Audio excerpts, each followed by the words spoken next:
দুনিয়ার বুকে আপনি আমাকে পাঠিয়েছিলেন, আপনি আমাকে দুনিয়ার বুকে পাঠানোর পরে আপনি আমাকে ভয় দিয়ে পরীক্ষা নিয়েছেন, আপনি আমাকে গরিব করে পাঠিয়েছেন। আমি গরিব হওয়ার কারণ বুঝেছে, ফলাফল কাজের উপরেই হবে। ও জওয়ানেরা, যুবকেরা, কান্ডা খুলে শুনে রেখে দাও বাবা, জেনে রেখে দাও, আল্লাহর কোরআন জানিয়েছে মান আমিলা সালিহান ফালিনাফসিহি ওয়া মান আসাআ ফালাইহা ওয়া মা রাব্বুকা বিযাল্লামিল লিল আবিদ। ও দুনিয়ার মানুষেরা, ও দুনিয়ার মানুষেরা, ওগো নবী তুমি বলে দাও তোমার উম্মতিদের কি বলে দাও, তারা যে কাজকর্ম করবে, মান আমিলা সালিহা, যদি কোনো ব্যক্তি আমলে সালিহা করে, ভালো কাজ করে, ওই ভালো কাজ ফালিনাফসিহি, ওই ভালো কাজ তারই জন্য, ওয়া মান আসাআ ফালাইহা, আর যে ব্যক্তি খারাপ কাজ করবে তার এই খারাপ কাজের জন্য তাকে সাজা দেওয়া হবে। ওয়া মা রাব্বুকা বিযাল্লামিল লিল আবিদ। আর নবী তুমি শুনে রাখো, ও নবী হে তুমি বলে দাও ওয়া মা রাব্বুকা বিযাল্লামিল লিল আবিদ, না না না না, তোমার প্রভু কোনদিন জুলুমকারী নয়। ঠিক না? আল্লাহ কি জুলুমকারী? মনে হয় আল্লাহ জুলুমকারী? আল্লাহ আমাদের প্রতি জুলুম করেন না।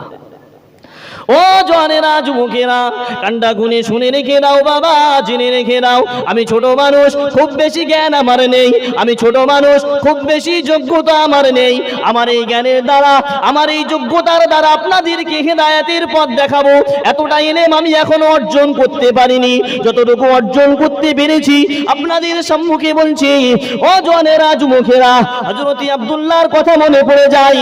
হযরত আব্দুল্লাহ হলেন একজন আল্লাহর নবীর সাহাবী।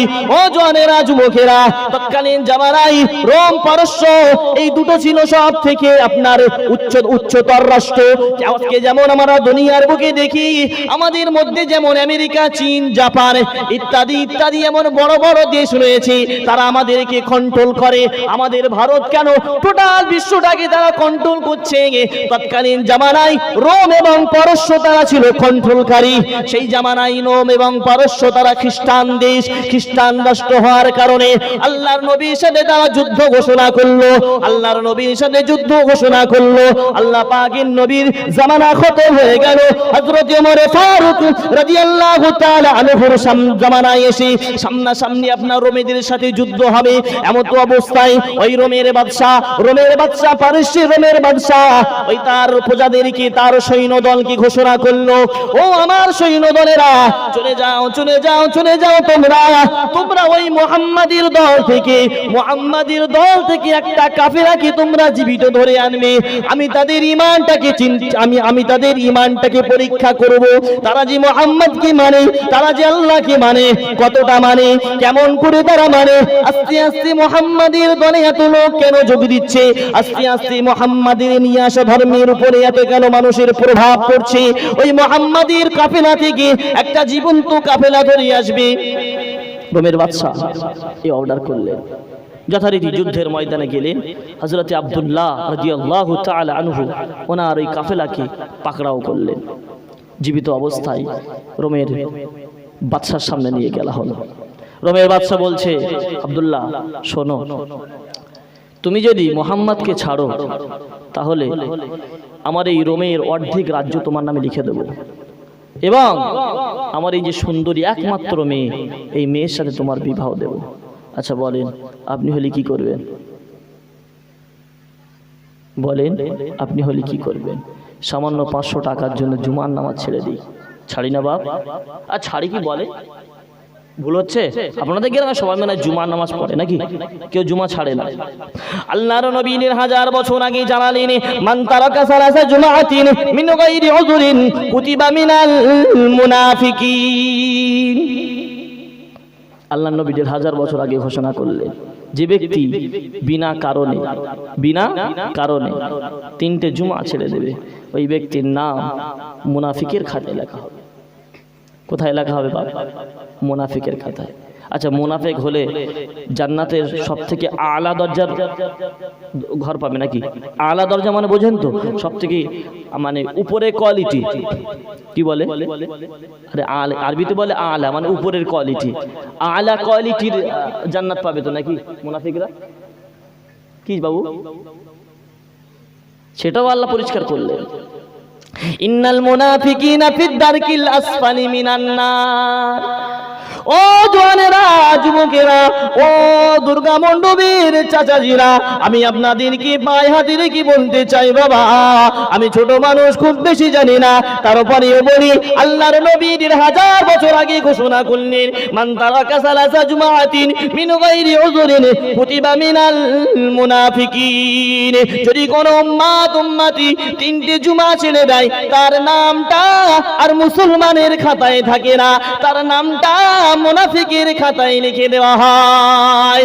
ও জওয়ানেরা, যুবকেরা, আমার যদি ভুল না হয়, আমি যদি সঠিক হয়ে থাকি, আপনাদের দুর্গা মণ্ডপে পাড়ার কথা বলছি না, আমাদের পাড়ায় আমি অন্য বিভিন্ন জায়গায় ঘোরাঘুরি করি, এতটা আমার মনে হয় এমন লোক মুসলমান ঘরের মধ্যে থাকে, মুসলমান বলে দাবি করে, আপনার কেনা এমন জলসা কমিটির মধ্যে যুক্ত হয়েছে, তারা বছরে দুবার ছাড়া মসজিদে যায় না, তাই তো?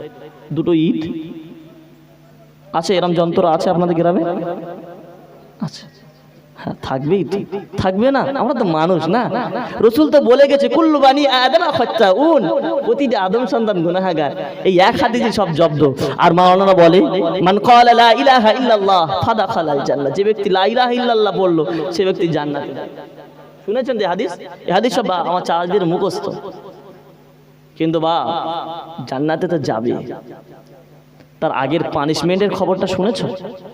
পানিশমেন্ট, শাস্তি, শাস্তি, আযাব, আরবিতে বলে আযাব, ইংলিশে বলে পানিশমেন্ট, আপনার বাংলায় বলে কি? শাস্তি। জাহান্নামীদের যে শাস্তি, তার বিবরণ যদি কোনো মানুষ, কোনো ঠান্ডা মস্তিষ্কের মানুষ যদি বোঝে, পড়ে, শোনে, তার মনে হবে আর খাই খাওয়া ছেড়ে দেই, ঘরে বসে আল্লাহ আল্লাহ করে এখানেই মরে যায়। আমরা তো ভাবি না, সে ব্রেন আমাদের হয় না, ওদিকে যায় না, আমাদের ব্রেন তো দুনিয়া দুনিয়া করছে। ও জওয়ানেরা, যুবকেরা, ও নবী পাকের উম্মত উম্মাদানিরা, আল্লাহর নবী 1000 বছর আগে জানিয়ে দিয়েছেন, যে ব্যক্তি 3টে জুমা কাজা করবে, না না না, ওই ব্যক্তির নাম আর মুসলমানের খাতায় থাকে না, ওই ব্যক্তির নামটা মুনাফিকের খাতায় লেখা হয়। আর আল্লাহর নবীর আগে লাউহে মাহফুজে লেখা ছিল, ইন্নাল মুনাফিকিনা ফিদ দারকিল আসফালি মিনান নার, মুনাফিকদের স্থান হলো জাহান্নামের সবথেকে নিম্নতম স্থান। আসফাল, আসফাল, আসফাল মানে আসফাল, আরবিতে বলে আসফাল, আসফাল মানে একেবারে নিম্ন স্থান, একেবারে নিম্ন স্থান। আল্লাহর নবী একদিন মসজিদুন নববী শরীফে বসা, আল্লাহর নবী সাহাবীদের ডাক দিলেন, ও আমার সাহাবা সাহাবীরা, তোমরা কি একটা আওয়াজ শুনতে পেলে নাকি? ইয়া রাসূলুল্লাহ, ইয়া হাবিবাল্লাহ হুজুর, হ্যাঁ আমরা একটা আওয়াজ শুনতে পেয়েছি। ইয়া রাসূলুল্লাহ, ইয়া হাবিবাল্লাহ হুজুর, হুজুর এত বিকট আওয়াজ, কিসের আওয়াজ হুজুর? হুজুর একটু আমাদেরকে বলুন। ওই সময় বলেছিলেন, ও আমার সাহাবা সাহাবীরা, আমি রাসূলুল্লাহ জানিয়ে দিলাম, এটা দুনিয়ার কোনো সাধারণ আওয়াজ না, এটা দুনিয়ার কোনো সাধারণ আওয়াজ নয়, এটা হলো আল্লাহর তৈরি করা জাহান্নামের আওয়াজ। জাহান্নামের উপর থেকে একটা পাথর নিচে পড়েছে,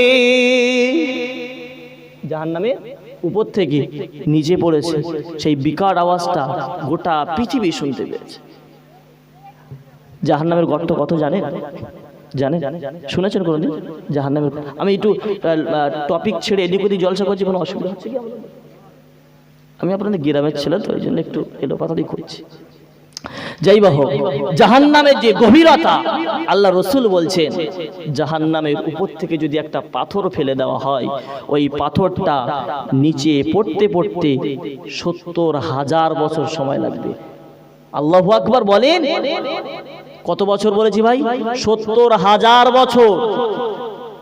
আল্লাহ নবী একদিন মসজিদুন নববী শরীফে বসা, হযরতে জিবরাইল আলাইহিস সালাতু ওয়াস সালাম এসে গেলেন। ইয়া রাসূলুল্লাহ ইয়া হাবিবাল্লাহ হুজুর আসসালামু আলাইকা ইয়া রাসূলুল্লাহ ইয়া হাবিবাল্লাহ হুজুর, হুজুর আমি আপনার কাছে জিবরাইল এসেছি, ইয়া রাসূলুল্লাহ ইয়া হাবিবাল্লাহ হুজুর। এই কথাটা বলতে বলতে হযরত জিবরাইল আলাইহিস সালাতু ওয়াস সালাম আল্লাহর একজন ফেরেশতা হয়েও চোখ দিয়ে পানির টোসা গড়িয়ে পড়ে। ও জওয়ানেরা, যুবকেরা, আল্লাহর নবী ওই সময় বলেছিলেন, ও আমার ভাই জিবরাইল, কেন বাবা তুমি কাঁদো? ও ভাই তুমি কেন কাঁদো? তুমি যখন আসো আমার কাছে খুশির সংবাদ নিয়ে আসো, আল্লাহ পাকের পক্ষ থেকে তুমি আমার উম্মাতানিদের জন্য খুশির খবর নিয়ে আসো। ও ভাই জিবরাইল তুমি কেন কাঁদো? ও ভাই জিবরাইল তুমি কেন কাঁদো ভাই? ওই সময় জিবরাইল আলাইহিস সালাম বলেছিলেন, ইয়া রাসূলুল্লাহ ইয়া হাবিবাল্লাহ হুজুর, হুজুর বিয়াদবি মাফ করবেন, আমি জিবরাইল চোখের পানি ধরে রাখতে পারি না। ইয়া রাসূলুল্লাহ ইয়া হাবিবাল্লাহ হুজুর, হুজুর আমি এখনই আল্লাহর কঠিন জাহান্নাম পরিদর্শন করে আসি। ইয়া রাসূলুল্লাহ ইয়া হাবিবাল্লাহ হুজুর, হুজুর বিয়াদবি মাফ করবেন, আমি আপনার উম্মাতানিদের কথা ভেবে আমার চোখ দিয়ে পানি গড়িয়ে যায়। ইয়া রাসূলুল্লাহ ইয়া হাবিবাল্লাহ হুজুর, হুজুর এই জাহান্নামের একটা দরওয়াজা থেকে আরেকটা দরওয়াজা পর্যন্ত ৭০,০০০ বছরের দূরত্ব।